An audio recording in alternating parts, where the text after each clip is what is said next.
So welcome to the next G&T cast.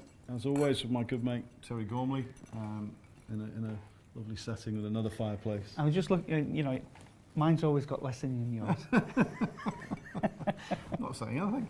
Could be the speed of drinkage, or it just could be, I don't know, whatever. Remember, you're from a different upbringing from me. I'm from the mining village, and it's not me. and by the way, if I could go back 30 years to when I was living in the mining village, and they were saying, "What's Terry doing drinking a gin and tonic?"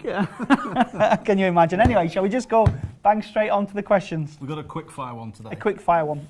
Yeah.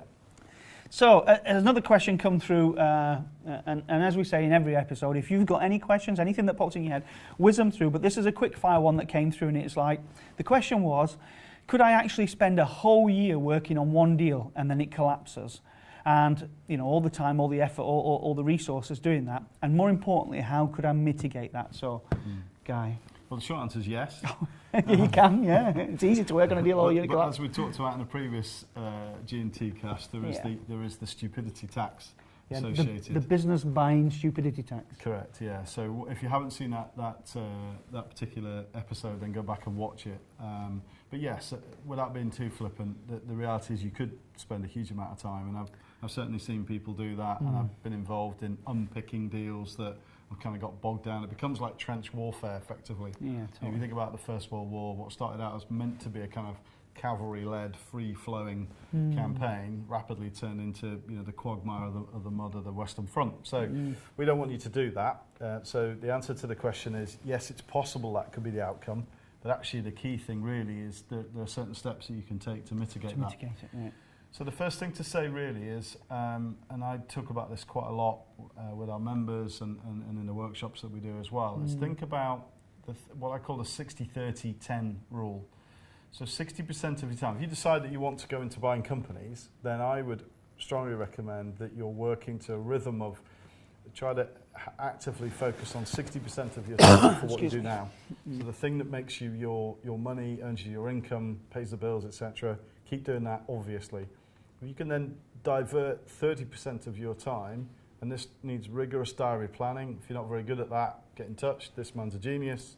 We'll help you, think about how you can be more efficient with your time, how you can prevent procrastination, and so on and so forth. But 30% of your time diligently focused on finding and acquiring that first company will be transformational. And then that 10% is kind of blue sky, strategizing, where am I going? Skiing. Going on holiday, skiing, whatever. So think about a division of your time. In the early days, you can't do this full time. It's not a full-time thing because there are always downtime. And that again is another question that we often get, and I think we've answered it in other G&T casts, but you can't do it full time. You can't do it full time because there are always downtimes when you're waiting for information to come back from a vendor or a broker or an advisor or whatever. You could have literally sat twiddling your thumbs, or you've maybe done a direct marketing campaign out to the marketplace and you're waiting for responses, or there's a gap between setting a meeting with a vendor and so on. So there's any number of reasons why it's not really a full-time occupation, and that's fantastic, of course, because it's a wonderful way to start to build your other pillars of wealth by not having to be full-time involved in your core business, but giving yourself the space to get on and do something different. So roughly speaking, 30% of your time devoted to this will get you to the place that you should be. More specifically, you shouldn't really expect to take a year to do a deal. The way I would advise people is to think of it as a period of time to find opportunities, and that can vary again. It's also back to what your availability is and so on, and give yourself a little bit of help in doing some of the manual work, the heavy lifting of communicating or dealing with brokers or whatever. But let's say you take a couple of months to get your positioning right and start to engage in the marketplace until you start to get some tasty deals. Once you get to a point where you feel that you can make an offer, really it should be about 3 to 5 months to get a deal done. If it's starting to take longer than that, then there's a problem. So flash to bang, overall, somewhere between 6 and 8 months to get that first deal, if you're focused and you're organised and you're diligent and you're consistent, and you don't get waylaid with disappointments or things don't happen or whatever, that you remain detached, if you like, emotionally from the outcome, and you just follow the process. And it's very difficult, isn't it? So I remember. Yeah, because you do get emotionally caught up in it. It starts to, ooh, this is different. This is fun. You know, it's a mixture of emotions, from fun to disappointment to to frustration. All of that will happen to you. But if you've got a systemised approach, that will help mitigate that. I remember one of our members in Group 1, and this is a massive learning for me personally. He did exactly this. Spent a long time looking at one deal, and I'm always really keen to find out, what people do, how they do it, how they think, and so he actually spent a long time looking at this deal, and it fell through. And we said to him, and actually, our partner Sean said to him, well, what's the biggest learning for you? Yeah. And he said, well, not just focusing on one deal, and always having things in the pipeline. So. Is that fair enough? Pipeline's essential, and I do it even now. Sometimes, I've got members who are really close to completing, and then I'll slip into the conversation. How's your pipeline looking? And they kind of go. You can tell then, can't you? It's like there's a pause, there's an tumbleweed. intake of breath. Yeah, it's like, well, I've been a bit focused on this one. I go, well, I'm saying don't not be, but just be careful. Always bear in mind, I've had deals fall over on the day of completion, and then you go, oh shit. Why haven't I been focused on the pipeline? Yeah, now I've got to start again. You've got to start all over again. So there's a balancing act to be had, but that's really the answer to the question. And is there a key thing for the emotions? Like if one falls through and it's the only deal, it's like all your eggs in one basket. But if you've got 6 or 7 operating at the same time, are you in a more powerful position mentally, would you say? Definitely. Yeah.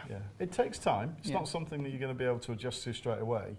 But the more you do it and the more you understand it is a numbers game as well. This is not, don't get attached to one particular. The hard point is, as you build rapport, and we teach that you build rapport with a vendor, and you like the bloke across the table, it's difficult because then you can fall into a trap, and I've definitely done it, of trying to make the deal fit because you like the seller. Yeah, totally, yeah. And it's not your job to fix his problems. Yeah. If what he's presenting you with turns out to be a bag of washing, that's not your fault. No. And it's difficult to avoid that temptation. Or responsibility. Yeah, it's difficult to avoid that temptation to go, ooh, all right, well, I'll fix it. Yeah. Don't go there. Yeah.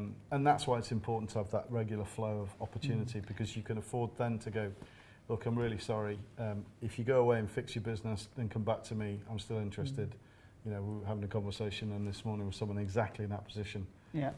So those are the rules. So the couple of nuggets then from this, what I've taken, is just don't focus on one deal. No. Have a lot in your pipeline, and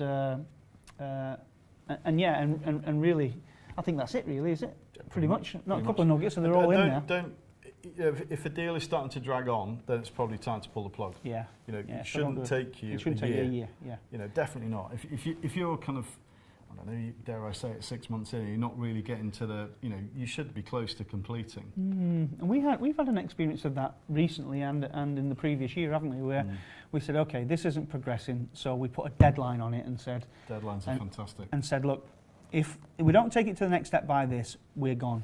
And very often that either creates, oh yeah, we want to do it, or yeah, whatever, and then we just move on to the next one. So absolutely. Where your focus goes, your energy flows. Yeah, absolutely. Anything else, partner? I think that'll do for now. But if you have any questions about what I've described, then please get in touch. If you like the video, then subscribe, click like, etc. But genuinely, if you do have questions around this and it sparks some thoughts, just get in touch. Drop us an email, make a call, and we'll happily help you. Totally. So till the next one. Cheers.